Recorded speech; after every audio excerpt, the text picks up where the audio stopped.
안녕하세요. 커피앤톡입니다. 오늘도 와주셔서 감사드리고요. 바로 사연 읽어보겠습니다.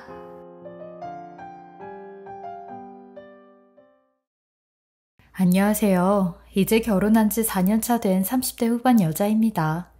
남편과는 어른 주선으로 만나서 결혼하게 되었어요. 처음 만날 땐 더 조심스럽기도 하고 부담스러운 면도 있었지만 시댁과 친정 서로를 잘 알다 보니 좋은 면도 있더라고요. 결혼하고 시댁 스트레스를 거의 받지 않고 지낼 수 있었어요. 서로 집안끼리 잘 알다 보니 다 함께 여행을 가기도 하고 자주 모여 식사도 하면서 양가 부모님들과 좋게 지냈어요.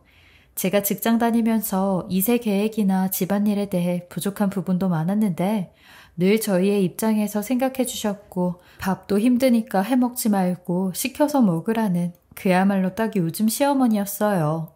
집에 올 땐 연락하고 제가 불편한 일이 생길까 걱정이 많은 분이었죠. 그래서 어머니와 만나는 일은 크게 불편하지 않았어요. 모든 것이 무던하고 평범한 집안이라 상식적인 선에서 모든 게 가능했거든요. 친구들이 저보고 전생에 나라고 했다고 부러운 소리를 할 정도였으니까요. 1년 전에 시아버지가 교통사고로 다치시고 일을 못하셔서 경제적으로 시어머니가 혼자가 되니 마음이 쓰였어요. 워낙 조용한 성격 탓에 친구분도 크게 없고 바깥 활동도 거의 하지 않는 분인데 이제 와서 직장을 구해 일을 하기가 쉽지 않으셨어요. 남편과도 상의한 끝에 집을 합쳐 시부모님과 함께 살까 싶어 이 말을 시부모님에게 드렸는데 본인들이 더 불편하다고 단호하게 거절하시더라고요. 결국 저희 동네 작은 빌라로 이사를 오셨고 15분 거리에서 사니 제가 자주 가서 이것저것 챙겨드릴 수밖에 없었어요. 그리고 가끔 부업 정도 일거리를 시어머니에게 갖다 드리는 게 제가 할 수 있는 유일한 일이었죠. 그날도 시어머니와 둘이 밥을 먹다가 물걸레 청소기 안 필요하니? 누가 나한테 선물로 줬는데 나도 이미 쓰는 게 있어서 너희 없으면 주고 싶은데. 어머님, 저희는 쓰는 게 있어서요. 그러니? 그러면 뭐 주변에 누구 줄 사람 없니? 시어머니는 평소에도 아끼는 게 몸에 밴 분이라서 물건 하나를 살 때도 한 달은 고민하고 구매를 하셨거든요. 주변에 줄 사람을 고민하시기에 저도 함께 생각을 하다가 남편이 문득 중고거래를 하라고 제안을 하더라고요. 동네 가까운 사람들끼리 중고로 쓴 물품을 거래하는 앱이 있으니 해보라고 하여 제가 시어머니께 하나씩 방법을 알려드렸어요. 시어머니는 세상 좋아졌다며 다른 사람들이 내놓은 물건을 한참 구경하셨어요. 가방이며 신발, 냄비와 그릇까지 쓰던 물건을 판매하는 것이 신선했나 봐요. 시어머니는 이게 돈이 된다면 해본다고 하셨고 저희 부부도 괜히 뿌듯한 기분이 들었어요. 그렇게 물걸레 청소기는 몇 시간 만에 연락이 와서 바로 사갔다고 했어요. 시어머니는 그날을 계기로 중고마켓에 푹 빠졌어요. 시아버지가 받아놓고 사용하지 않던 물건부터 집안 살림들을 정리하며 재미를 붙인 듯 했죠. 하루 종일 그 앱만 보고 계시더군요. 저로선 좋은 변화란 생각이 들었어요. 삶의 무기력증을 느끼시고 있었던 시어머니에게 뭔가 재미있는 활력소 같은 걸 넣어준 기분이랄까요? 그리고 여태 무엇 하나 갖고 싶단 내색한 적이 없는 시어머니께서 뭘 원하는지도 알 수가 있어서 좋더라고요. 시어머니가 관심 보이는 게 있으시면 제가 새 것으로 사다 드리기도 하고 저희가 안 쓰는 물건도 챙겨드리니 좋아하셨어요.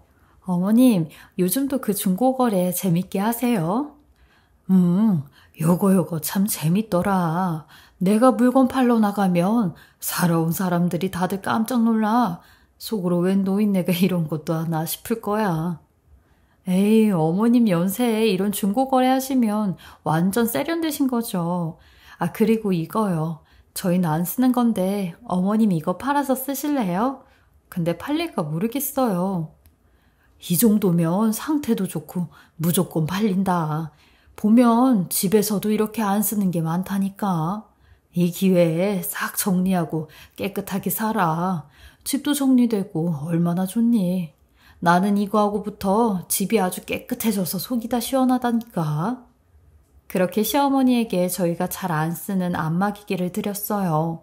사실 저희 부부가 경제적으로 여유 있고 돈이 많으면 시부모님에게 돈으로 드리는 게 맞지만 저희도 형편이 빠듯하다 보니 이렇게라도 시댁에 보탬이 되었으면 했어요. 그런데 이번에 회사에서 보너스를 받게 되면서 시댁에 필요한 공기청정기를 사드렸어요. 그때 한참 미세먼지 때문에 사람들이 너도 나도 공기청정기를 구매했을 시기인데 저희 시댁만 공기청정기가 없어 마음에 걸렸었거든요. 그래서 보너스도 받았겠다. 시댁에 공기청정기 한 대를 놓아드렸어요. 남편은 이런 제게 속이 깊다며 고마워하였고 시부모님 또한 이 시기에 딱 필요한 걸 사다 주었다며 좋아하셨어요. 그리고 한 달 뒤 일이 있어서 잠깐 시댁에 들렸는데 한 달 전에 사들인 공기청정기 상태가 벌써 말이 아니더라고요. 인터넷에서 나름 비교해보고 사들인 건데 너무 저렴한 걸 사드렸나 싶어 시어머니께 물어봤어요. 저 어머님, 공기청정기 상태가 벌써 너덜너덜하네요. 제가 AS라도 신청해 볼까요? 이거 너무 심한데요? 그러니 시어머니는 제 말에 손을 절레절레 저으며 필요 없단 듯이 네가 사준 새 거는 이미 중고로 팔았어.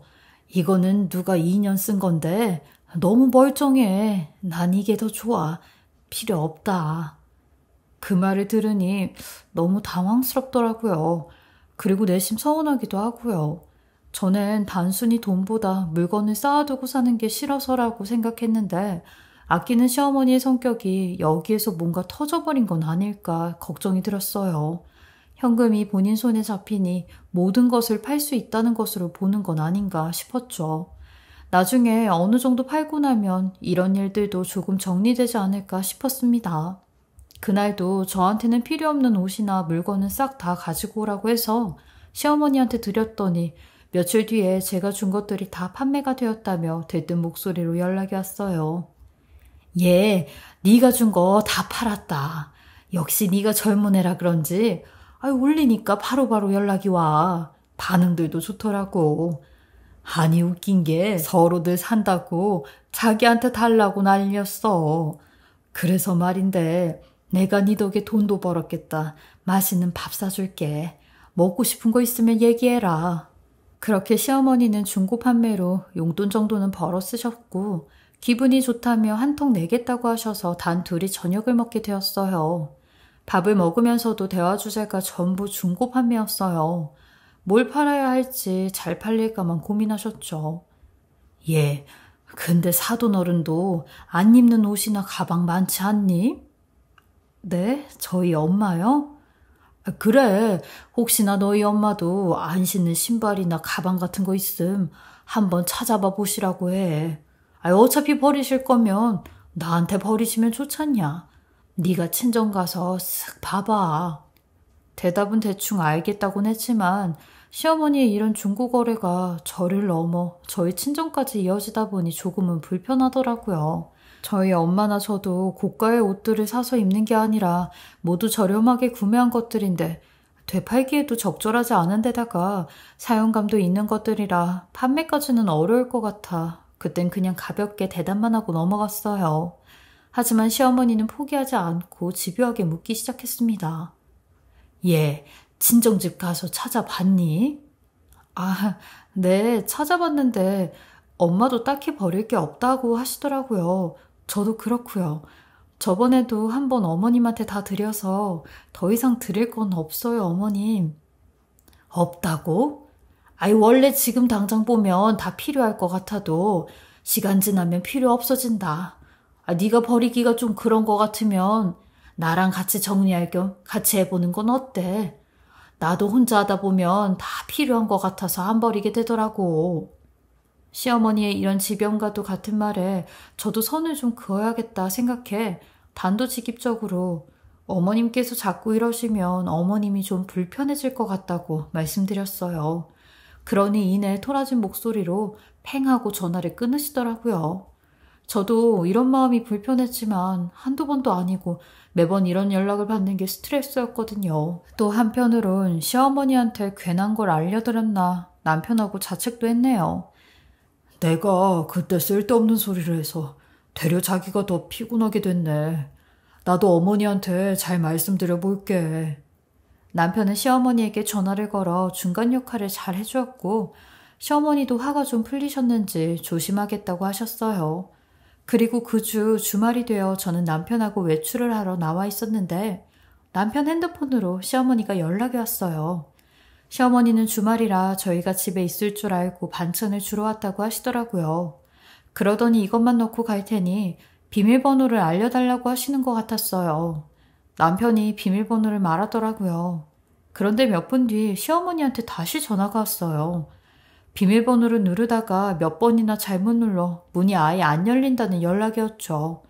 그래서 어차피 저희도 지금 집에 들어가는 길이니 조금만 기다려달라고 하였고 불이 나게 집으로 갔어요.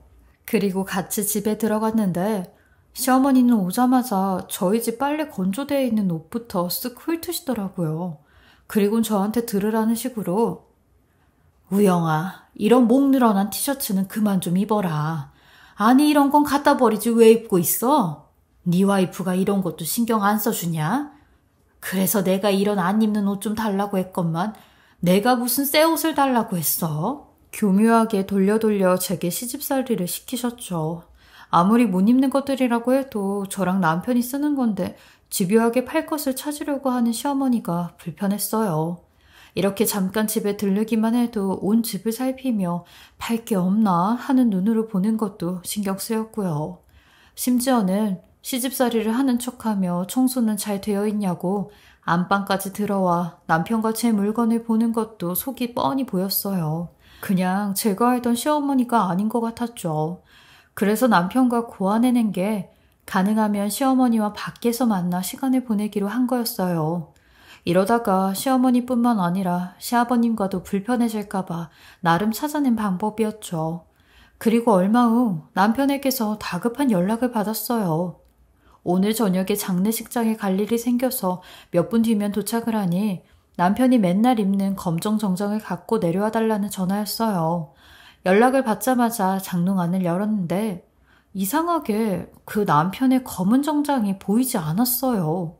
아니 불과 얼마 전까지만 해도 이 자리에 있던 옷이 옷걸이까지 감쪽같이 다 사라져 귀신이 고칼 노릇이다 싶었죠. 자주 가는 세탁소에 연락해서 확인해봤지만 제 기억에도 옷을 맡긴 기억이 나지 않았어요. 늘 남편과 제 옷을 한꺼번에 정리해서 세탁소에 맡기곤 했으니 그것 하나만 따로 보냈을 리도 없었죠. 결국 계절에도 안 맞는 겨울 정장을 남편에게 주고 오면서 장롱을 열어 옷을 찬찬히 다 살펴봤습니다. 그런데 남편의 정장뿐 아니라 제가 겨울에 즐겨 입던 코트 몇 개가 보이지 않았어요.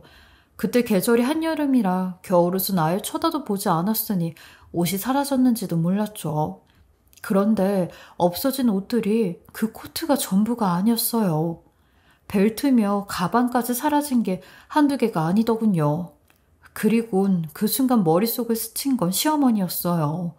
그때 시어머니한테 집 비밀번호를 알려주고 나서 공교롭게 비밀번호를 바꾸지 않았는데 설마 그걸 기억하시고 저희가 없을 때 들어오신 건가 싶었어요. 섣불리 그렇다 판단할 수가 없어 시어머니께 전화해 조심스럽게 이 일에 대해 물었습니다. 어머님, 이런 말 묻기 죄송한데요. 혹시 저희 집에서 옷 가지고 가신 거 있으세요? 역시나 시어머니는 노발대발하시며 야단이 났어요. 너는 그 얘기를 시어머니한테 아무렇지 않게 하니? 나를 무슨 도둑으로 몰아? 시애미가 안 쓰는 물건이나 갖다가 중고로 파니까 날 무슨 거지로 알아? 아니요 어머님 그런 건 아니에요. 옷이 없어졌는데 집에 온 사람은 없어서 혹여나 여쭌 건데 죄송합니다 어머님. 나 참 기가 막혀. 니네 집에서 없어진 건 다 내 탓이냐? 어딜 처박혀 있으면 처박혀 있겠지. 그러니까 내가 정리를 잘하고 살라고 했잖냐. 네가 정리를 안 하니까 이런 일이 있지. 사돈댁도 어지럽게 사시더만. 넌 달라야지. 어디 경우 없게 네가 잘못한 걸 가지고 날 도둑으로 몰고 가? 그동안 들어본 적 없는 거친 표현까지 써가며 말하는 시어머니의 태도에 저도 당혹스러웠지만 그만큼 제 의심이 시어머니한테 크게 노여움을 산 것 같아 연신 죄송하다고 사과를 드린 뒤 어찌할 바를 모르고 있었어요.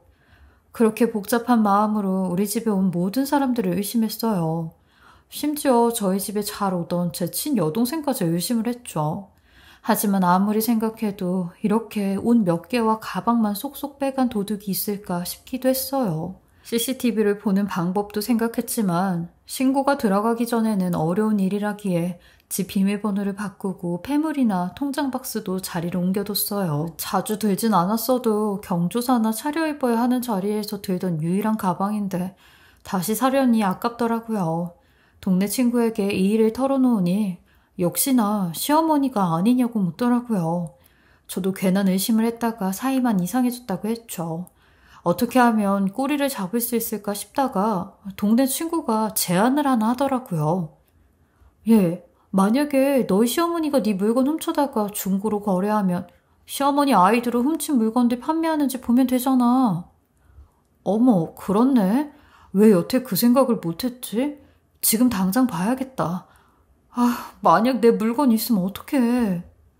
걱정되는 마음으로 전 기억을 간신히 짜내 시어머니에게 만들어줬던 아이들을 생각해냈고 그 아이들을 검색해보았어요. 아니 그런데 생각지도 못한 반전이 있는 겁니다. 검색한 시어머니 아이디엔 거래 내역이 딱 2건밖에 없는 거였죠. 한 건은 저랑 처음에 거래했던 내역이었고 나머지 한 건은 공기청정기를 팔았던 내역이었죠. 그걸 보곤 저도 아차 싶었어요. 내가 정말 아무런 연관도 없는 시어머니를 의심한 건가 싶었고 죄송스러운 마음까지 들었어요. 아니 그럼 대체 사라진 제 물건은 어딜 갔는지 귀신이 고칼 노릇이었죠. 친구도 저한테 괜한 걸 의심한 것 같다며 어디 다른 곳에 두고 기억을 못하는 거 아니냐고 하더라고요. 저도 남을 의심하는 것보다 제가 더 관리를 잘해야지 싶었어요. 마음 한구석엔 계속 찝찝한 마음이 있었지만 이 일이 있고 나서 한동안은 잠잠했어요. 그 이후로 시어머니도 제게 화가 많이 나셨는지 저랑은 아예 말도 안 섞으셨어요. 그 때문에 시댁에선 늘 눈칫밥을 먹었죠. 그런데 어느 날 그때 그 동네 친구가 저한테 링크를 하나 보내오더니 한번 봐보라고 하는 겁니다. 오늘 내가 중고거래할 게 있어서 이것저것 보다가 가방을 하나 봤는데 이 가방 그때 네가 잃어버렸던 가방 같더라고. 내가 보내준 링크 타고 한번 들어가서 봐봐. 그래? 알았어. 지금 한번 봐볼게. 친구가 보내준 걸 보니 제가 잃어버렸던 가방과 같은 모델이긴 했습니다. 같은 가방이긴 했지만 이게 내 거라고는 단정 짓지 못해 거기에 올라와 있는 사진들을 하나씩 확대해가며 봤어요. 그런데 손잡이 안쪽에 크게 스크래치가 나 있더라고요. 그걸 보곤 제게 아니라는 생각을 했어요. 제 가방엔 그런 큰 스크래치는 없었거든요. 판매자는 스크래치 때문에 조금 싸게 판매를 한다며 곧 이사를 간다고 빨리 연락을 주는 분에게 팔겠다고 하더라고요. 근데 그건 보고 싶었어요. 제가 그 가방 처음 샀을 때 가방 안에 있는 택에 제 이니셜을 써놨거든요. 혹시나 해서요. 그래서 그걸 확인해보고 싶어 그 판매자에게 채팅으로 연락을 했어요. 안녕하세요. 가방이 마음에 드는데 구매할 수 있을까요? 네, 구매 가능해요. 사진에 보이는 스크래치 빼곤 상태 다 좋아요. 오늘 사신다면 3만 원 더 빼드릴게요. 굉장히 저렴하게 내놓으시네요. 근데 혹시 가방 안쪽 사진도 자세히 볼 수 있을까요? 그건 만나서 자세히 보세요. 꼭 안 사셔도 되니까 한번 꼼꼼히 보고 마음에 들면 사세요. 이 판매자는 거래를 많이 해본 듯 흥정에도 능했어요. 어쩔 수 없이 만나서 물건을 볼 수밖에 없이 만들더라고요. 이 사람과 대화를 하면 할수록 왠지 저 가방이 제 가방인 것 같고 이 사람의 얼굴도 너무 궁금했어요. 일단 저는 보고 사겠다고 한 뒤 약속을 잡았어요. 그리고 혹시나 제가 아는 사람일 수도 있으니 동네 친구에게 부탁을 했죠. 그러니 동네 친구도 기꺼이 대신 나가주겠다고 했어요. 저는 그 뒤에서 몰래 지켜보기로 했고요. 만약 내가 아는 사람이라면 길거리에서 아주 제대로 개망신을 줄 생각을 하고 있었어요. 다음날 퇴근을 하고 7시경에 친구와 함께 약속 장소로 나갔고 저는 뒤에서 몰래 판매자가 오기만을 기다렸어요. 그때가 한여름이라 7시에도 날은 환했거든요. 그렇게 초조한 마음으로 기다리고 있는데 친구에게 누군가가 다가오더라고요. 뒷모습이 머리가 긴 젊은 여자였고 키가 무척이나 작았어요. 근데 문제는 제가 아는 사람 중엔 저런 사람이 없었다는 거였죠. 제 친구는 일부러 제가 그 사람을 잘 볼 수 있도록 제 쪽으로 유인해서 세웠는데 그 사람의 얼굴을 보곤 흠칫 놀랐어요. 그 사람은 여자가 아닌 머리가 긴 남자인 겁니다. 그리고 처음 보는 얼굴이었어요.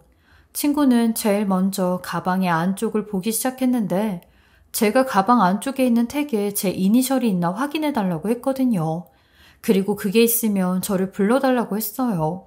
근데 친구가 뭘 발견했는지 다짜고짜 그 남자에게 막 쏘아붙이기 시작하는 겁니다. 제가 숨어있는 곳까지 그 소리가 다 들렸어요. 아저씨, 이 가방 어디서 났어요? 이 가방 제 가방이에요. 그리고 이거 제가 판 적도 없는데 이거 어디서 났냐고요? 친구가 그 남자에게 막 다그치기 시작했고 상황을 보곤 저도 그들에게 막 달려가려고 하는데 갑자기 그 남자가 막 울면서 자기 엄마를 부르기 시작하는 겁니다. 엄마 일로 와봐. 이 여자가 이상한 소리해. 그러자 그 소리에 어디선가 어떤 여자가 막 달려오는데 저는 그 여자의 모습을 보곤 기가 막혀 그 자리에 그냥 얼어붙었습니다. 왜냐하면 그 뛰쳐나온 여자는 바로 저희 시어머니였기 때문이었어요. 시어머니는 그 남자에게 다가가 울지 말라며 막 달래기 시작했고 제 친구한테 삿대질을 하며 소리를 지르기 시작했어요. 야, 이 아줌마야. 안 살 거면 말지. 어디서 사기를 치고 있어? 이게 왜 당신 가방이야? 내 건데. 안 살 거면 말아. 내놔. 내 가방 내놓으라고. 시어머니는 제 친구 손에 들린 가방을 빼앗아 길가에 주차해 놓은 차를 타고 도망을 갔고 저는 그런 시어머니를 눈앞에서 놓치고 말았어요. 순식간에 제가 모르는 것들을 너무 많이 봐버린 것 같아 말이 안 나왔죠. 일단 그 남자가 누구인지보다 시어머니가 이런 짓을 꾸몄다는 게 너무 기가 찼어요. 그럼 여태 제 집에서 사라진 모든 물건들은 시어머니가 훔친 게 맞는 거잖아요? 그것도 다른 아이디로 판매글을 올리고 다른 사람까지 시켜 이딴 짓을 벌이다니 이제부턴 제가 그걸 하나씩 다 파헤쳐야만 했어요. 시어머니 보고 엄마라고 한 그 남자는 누구이며 왜 제 물건을 훔쳐 이딴 짓을 했는지 말이에요. 그리고 시어머니가 빠져나갈 수 없을 정도로 증거를 모으려면 시간이 꽤나 걸리겠다 생각을 했어요. 근데 생각할수록 열이 너무 받더라고요. 저희 엄마 욕까지 하며 엄마를 닮아 그렇게 산다고 그따위로 살지 말라던 시어머니였잖아요. 그리고 그때 제가 물건 없어진 것에 대해 물었을 때도 되려 저를 미친 사람 취급했었는데 그때 그런 소리만 안 했어도 이 정도 분노까진 들지 않았을 거예요. 그래서 바로 시어머니의 뒤를 캐기로 마음먹었죠.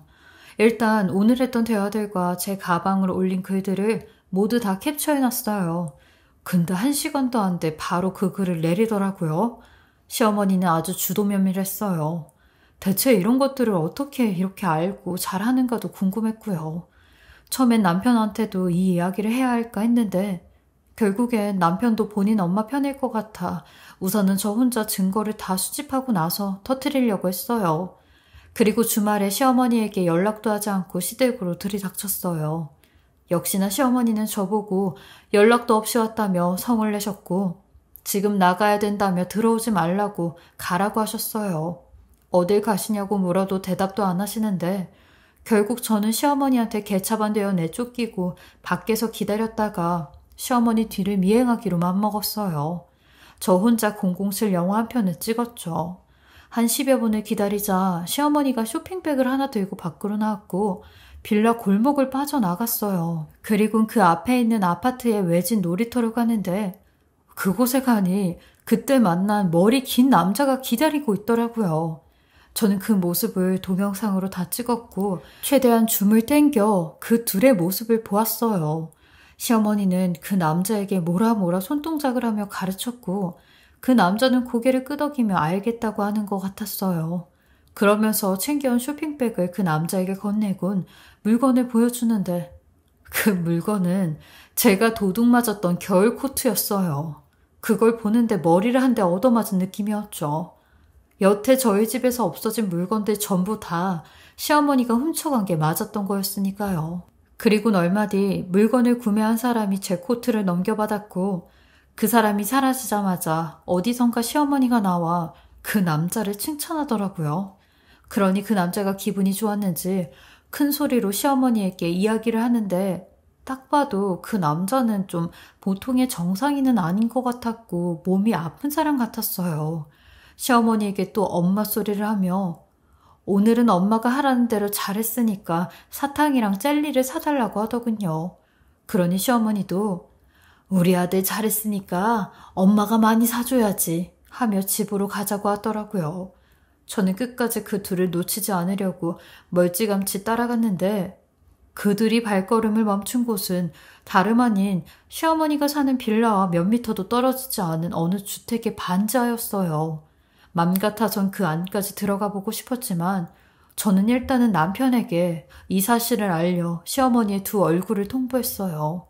제가 보여준 영상과 시어머니가 올린 판매글을 보곤 남편도 말이 안 나오는지 입을 못 다물더라고요. 남편은 그 남자가 누군지 어떤 사람인지 알아봐야겠다고 했고 사는 곳을 알려달라고 하였어요. 그래서 남편과 함께 그 주택 반지하에 가게 되었는데 문을 두드리기 전 남편도 별 생각이 다 들었는지 한숨을 크게 쉬고 문을 두드렸어요. 근데 집 안에서 나온 사람은 그 남자가 아닌 시어머니였습니다. 시어머니와 남편 그리고 저는 서로 너무 놀라 아무 소리도 하지 못했고 정적만이 흐르는데 집 안에서 그 남자의 목소리가 들려왔어요. 여전히 시어머니에게 엄마라는 말을 하며 누가 왔냐고 하더군요. 남편은 그 자리에 얼어붙은 시어머니를 밀치고 집 안으로 들어가 그 남자에게 당신 누구냐고 막 물었어요. 그러니 그 남자는 잔뜩 겁에 질린 표정으로 무섭다는 말만 계속 되풀이 하더라고요.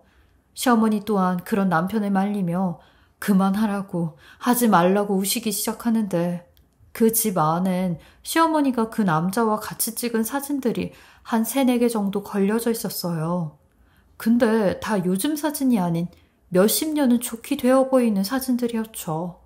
그렇담 그 둘은 예전부터 서로 알고 지냈던 사이라는 건데 남편은 시어머니를 붙잡고 대체 이게 무슨 상황이냐고 설명해보라고 다그쳤어요.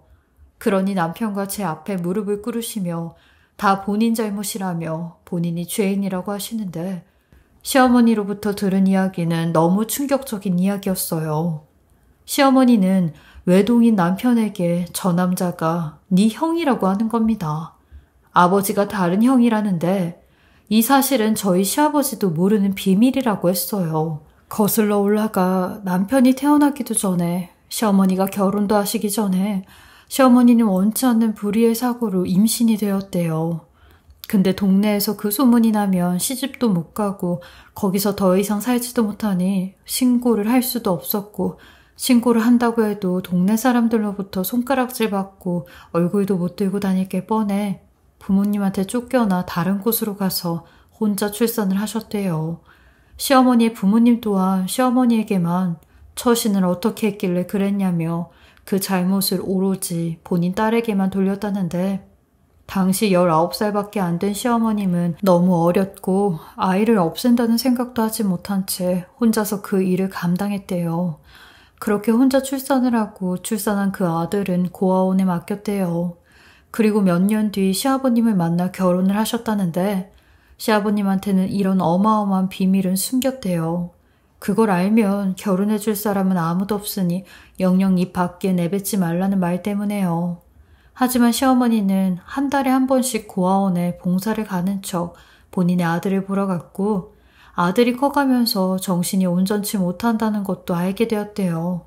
그러면서 본인 아들이 성인이 될 때까지 옆에서 아무도 모르게 자식이 아닌 척 남인 척 돌보았다는데 몇 년 전부터 시설 같은 곳에서도 나와 자립을 하면서 시어머니는 본인과 가깝게 지낼 수 있는 곳에 아들의 집을 구해줬고 생활비도 보태주었다는데 엄청난 돈이 필요했다고 하더라고요.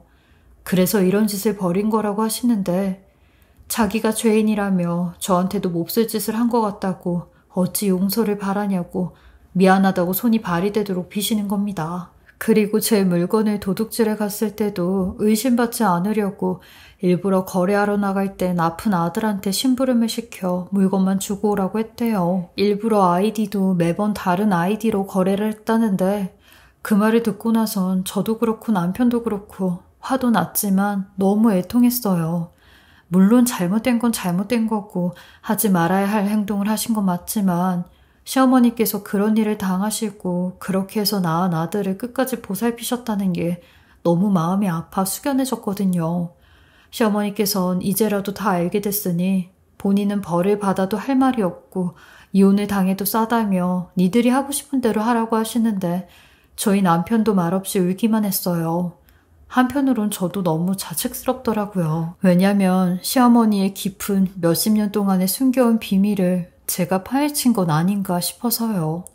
남편은 자책하는 제게 어차피 언젠간 벌어질 일이었고 알아야 할 일이었다며 제 탓이 아니라고 위로해 주는데 결국 저희 남편이 시아버님에게 이 비밀을 얘기하지 않자 시어머니가 시아버님한테 직접 다 말씀을 드리게 되었어요.